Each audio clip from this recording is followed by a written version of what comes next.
देखिए स्वाति जी, हम आपको झूठा दिलासा नहीं देंगे। आपके पति की हालत बहुत खराब है। अब तक उन्हें होश नहीं आया है। जब तक वो होश में नहीं आ जाते हम कुछ भी नहीं कह सकते। आप भगवान पर विश्वास रखिए, सब कुछ ठीक होगा। भगवान पर विश्वास? कैसे रखो भगवान पर विश्वास? अभी हमारी शादी को 8 दिन भी नहीं हुए और मेरा सुहाग जीवन मृत्यु के बीच झूल रहा है। जब भगवान की ओर विश्वास नहीं है तो शैतान पर तो होगा। मैंने मना किया था गांव में मत जाओ, मगर तुमने मेरी एक ना सुनी। देख लिया नतीजा। अब दूर हटो मेरे बेटे से। उसके पास जाने की जरूरत नहीं है। पर माँ, उनकी हालत तो देखो आप। उनका ख्याल रखने की बजाय मुझ पर गुस्सा हो रहे हो आप। गुस्सा क्यों ना हो, अब तेरी गलती है। देखिए, गलती किसी की भी हो, आप इस तरह यहाँ पर नहीं झगड़ सकते। मरीजों को डिस्टर्ब हो रहा है। वैसे भी रात के वक्त यहाँ पर कोई नहीं रुक सकता है। आप लोग अभी चले जाइए। डॉक्टर के कहने पर सुमेधा जी अपनी बहू स्वाति को लेकर घर आ गई। कुछ दिन पहले जहाँ शादी की चहल पहल थी, आज सब कुछ वीरान है। सुमेधा जी अपनी पति को पहले ही खो चुकी थी। आज इकलौता बेटा भी कोमा में है। उसकी आंखों में नींद नहीं थी। वो भागते हुए भगवान के मंदिर में पहुंची और रोने लगी। मुझे पता है किसी को बिना मतलब परेशान नहीं किया जाना चाहिए। किसी की हाय पूरे वंश का समूल नाश कर सकती है, मगर इसमें मेरे बेटे की क्या गलती है? रह रहकर उनकी आंखों के आगे अपने बेटे की शक्ल आ रही थी, जो बेबसी से मशीनों के बीच जिंदगी और मौत से जूझ रहा था। रोते रोते उनकी आंखें लाल हो गई। उन्हें खुद का ही होश नहीं था। तभी उन्हें ऐसा लगा कोई उनके पीछे खड़ा है। कौन है? सामने आओ। कहते हुए वो पलटी, मगर वहां कोई नहीं था। दूर उन्हें एक काली परछाई जाती हुई नजर आई। उठकर वो उस परछाई के पीछे पीछे चलने लगी। परछाई स्टोर रूम में जाकर गायब हो गई। कौन था? कौन था यहाँ और अचानक गायब कैसे हो गया? वो उस परछाई को ढूंढ ही रही थी कि उनकी निगाह हवेली की बालकनी पर पड़ी। वहां वही काला साया नजर आया, जिसने पलटकर सुमेधा की तरफ देखा और बालकनी से कूद गई।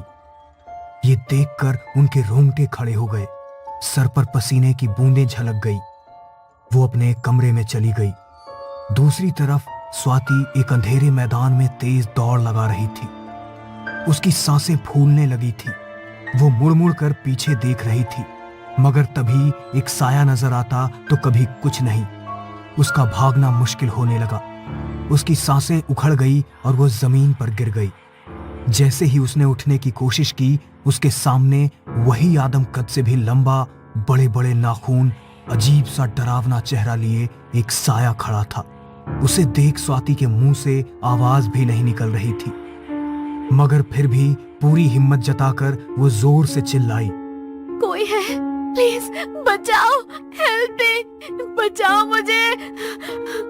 उसकी चीखें सुन सुमेधा जी उसके कमरे में पहुंची तो उन्होंने देखा स्वाति नींद में चिल्ला रही थी। उसने उसे नींद से जगाया। माँ, हमने बहुत डरावना सपना देखा। कोई काली परछाई, वो काली परछाई हमें खाने वाली थी। वो काली परछाई आपको भी नजर आई? कहते हुए सुमेधा का चेहरा पीला पड़ गया। क्या हुआ? आप चिंतित दिख रहे हो। क्या आप जानते हैं कि वो कौन है? वो परछाई उसके रंग की तरह ही हमारा काला अतीत है। कहते हुए सुमेधा अतीत में खो गई, 25 वर्ष पहले। कोई है, कोई है यहाँ। हमें डॉक्टर के पास जाना होगा। लेबर पेन शुरू हो गए हैं। Labour pain? मालकिन, मगर अभी तो हवेली में कोई नहीं है। मालिक आ जाए फिर चलते हैं। तुम्हारा दिमाग खराब है। जब तक वो आएंगे दर्द से हमारी जान निकल जाएगी। कहीं ऐसा ना हो कि यहीं पर डिलीवरी हो जाए। बहादुर से कहकर जल्दी से गाड़ी निकलवाइए।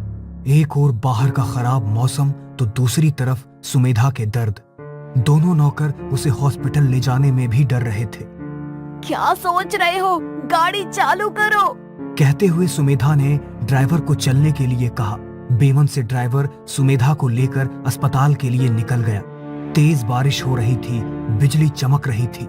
सड़क पर घुप अंधेरा चढ़ा हुआ था। कार की रोशनी में ड्राइवर को समझ में नहीं आया और उसने एक महिला को टक्कर मार दी। बहादुर, क्या देख रहे हो यहाँ? जाओ, जाकर उसे मदद की कोई जरूरत है क्या? मेम साहब, वैसे भी हमको शहर पहुंचने में देर हो जाएगा और ये भीलों का इलाका है। किसी ने हमको उनका महिला को छूते हुए देख लिया तो हमको जिंदा जला देगा। मगर गलती तो हमारी है ना? यदि कोई मदद के लिए उसके पास नहीं पहुंचा तो हो सकता है कुछ ऊंच नीच हो जाए। गाड़ी से उतरो बहादुर, तुम जाकर उस लड़की को देखो, वरना हम जाएंगे। मैम साहब, ना आप जाएंगे ना हम लोग। बहादुर भैया, जल्दी से यहाँ से निकलो। सुमेधा ने दोनों को रोकने की कोशिश की मगर वो लोग नहीं रुके। वो लड़की जो गाड़ी से टकराई थी वो भी प्रेग्नेंट थी। वो वहीं रोड पर कराह रही थी। सुमेधा को हॉस्पिटल पहुंचने के बाद बेटा हुआ। उसके साथ आई हुई नौकरानी और ड्राइवर दोनों खुश थे मगर सुमेधा का मन अभी भी उसी लड़की में लगा हुआ था। सुमेधा के पति हॉस्पिटल आ गए थे। वो भी बहुत खुश थे। हॉस्पिटल से डिस्चार्ज होकर जब सुमेधा घर पहुंची तो उसे वहां किसी के होने का एहसास हो रहा था। देर रात कई बार उसे बच्चे के रोने की आवाजें सुनाई पड़ती। उस रात के बाद मेरे साथ ये सब क्या हो रहा है? मैं पागल हो जाऊंगी। मैं कल सुबह ही पुजारी बाबा के पास मंदिर जाऊंगी, वो ही कोई हल बताएंगे। अगली सुबह पुजारी बाबा के पास जाने के लिए सुमेधा मंदिर के लिए निकली तो एक काली बिल्ली उसका रास्ता काट गई। वो बिल्ली दरवाजे के कोने में बैठकर रोने लगी। ये कैसा अपशगुन है? कहीं मेरे बच्चे को कोई खतरा ना हो। मैं उसे छोड़कर नहीं जाऊंगी, बल्कि बाबा को ही मैं यहाँ अपने पास बुला लूंगी। सुमेधा ने बहादुर को भेज पुजारी बाबा को बुला लिया। उन्होंने अपनी शक्तियों से देखा तो उनके होश उड़ गए। सुमेधा बेटा, तुमसे ऐसा गजब कैसे हो गया? तुम्हारी गाड़ी से टकराकर कोई गर्भवती महिला मर गई। ये उसकी और उसके बच्चे की आत्मा है जो अपना बदला लेने के लिए आई है। वो तुम्हारा बच्चा अपने साथ लेकर जाएगी। नहीं बाबा, ऐसा नहीं हो सकता। वो हमने जानबूझकर नहीं किया था, बल्कि गलती से हुआ था। मैं तो रुकना चाहती थी, मगर बाबा कुछ तो कीजिए, कैसे भी मेरे बच्चे की रक्षा कीजिए। बेटा, मैं केवल इतना कर सकता हूँ कि उसकी आत्मा को इस घर में बांध सकता हूँ। तू यहाँ से अपने बेटे को लेकर कहीं दूर चली जा। अपने बच्चे की रक्षा के लिए मैं ये गांव आज ही छोड़ दूंगी। हम लोग अब शहर वाली कोठी में जाकर रहेंगे। कहते हुए सुमेधा ने अपनी पति को सारी बात बताई तो वो भी वहां से जाने को तैयार हो गया। अपने छोटे से बच्चे को लेकर वो लोग हवेली से निकल ही रहे थे कि हवेली के बाहर लगा बड़ा सा आम का पेड़ उसके पति के सर पर आकर गिर गया। ये क्या हो गया है? अपनी आंखें खोलो, क्या हुआ आपको? और वो वहीं मर गया। बेटा, ये आत्मा बहुत शक्तिशाली है क्योंकि वो क्रोध में है। मैं उसे यहाँ रोकने की कोशिश करता हूँ। तू अपने बेटे को लेकर यहाँ से चली जा, चली जा। बाबा जी के कहने पर वो अपने बेटे को वहां से लेकर निकल गई और कभी भी लौटकर वापस गांव नहीं गई। मगर जवान बेटे की जिद के आगे वो झुक गई और बेटा अपनी नई पत्नी के साथ गांव पहुंच गया था, जहां उसके साथ ये हादसा हो गया। वर्तमान का समय। क्या करूं? कुछ समझ नहीं आ रहा है। कुछ तो करना होगा मुझे।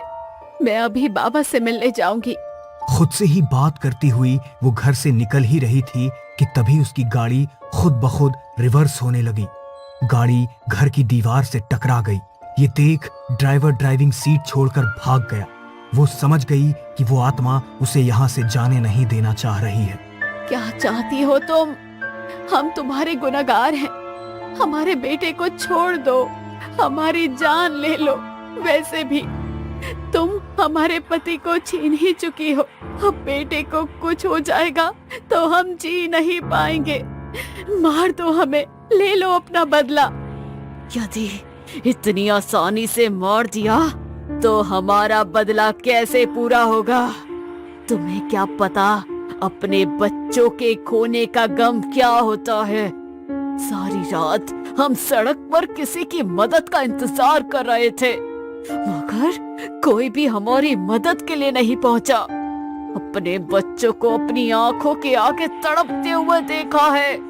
तुम भी पल पल अपने बेटे को मरते हुए देखोगी और उसके बाद तुम्हारा खानदान खत्म हो जाएगा। तुम्हें जो सजा देनी है मुझे दे दो। मेरे बेटे को छोड़ दो। उसे मारकर तुम्हें अपना बेटा वापस तो नहीं मिलेगा। सोचो, यदि तुम्हारा बेटा जिंदा होता तो वो भी उसी की उम्र का होता।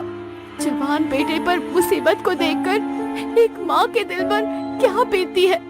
मेरा ना सही, उसकी नवविवाहिता के बारे में तो सोचो। अभी तो उसके हाथ का चूड़ा भी नहीं उतरा है। परछाई ने उसकी बात का कोई उत्तर नहीं दिया। तभी स्वाति भी वहां आ गई। उन लोगों की बात सुन उसे सब समझ आ गया था। आप अपने बच्चे की चाह में भटक रही हैं। एक बार मन की आंखें खोलकर तो देखो, राज में आपको अपना बेटा नजर आएगा।